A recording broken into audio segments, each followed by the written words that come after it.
Hello dear बच्चों। आज बात करेंगे कि सबसे एक टिपिकल सब्जेक्ट्स जो बेसिकली कंपटीशन में एक बहुत बड़ा गैप क्रिएट कर देता है आपकी सक्सेस के बीच में, वो है जनरल स्टडीज।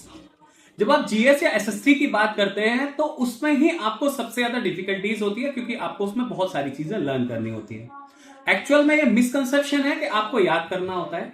बेसिकली आप जब चैप्टर पढ़ते हैं तो उस समय पर आपको चैप्टर की रीडिंग बहुत अच्छे से करनी है, और चैप्टर की रीडिंग करने के बाद फिर वो क्वेश्चंस आपको लगाने हैं जो प्रीवियस ईयर में आए हुए हैं। तो चैप्टर से आए हुए प्रीवियस ईयर क्वेश्चंस को अगर आप लगातार प्रैक्टिस कर रहे हैं तो आपका वहां से बेस क्रिएट होता है। सेकंड मोर इंपॉर्टेंट थिंग क्या है कि जब आप चैप्टर की रीडिंग कर रहे हैं तो सोचें कि इसमें से कौन सा क्वेश्चन बन सकता है।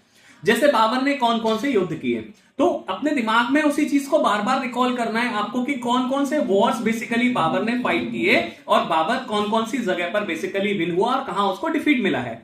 ऐसी चीजों को आप जब डेप्थ में पढ़ेंगे, बार बार उनको मेमोराइज करेंगे, इससे आपका जीएस का बेस स्ट्रांग होगा। और प्रीवियस ईयर क्वेश्चंस की आप ज्यादा से ज्यादा प्रैक्टिस करें। वन लाइनर क्वेश्चंस को आप जब टॉपिक पढ़ लें तो उसके बाद उसको पढ़ के देखें कि आपको क्या उसका आंसर आता है या नहीं। इस तरीके से जीएस का प्रिपरेशन करें। देखिएगा आप जीएस में बहुत अच्छे मार्क्स लेके आएंगे। Thank you.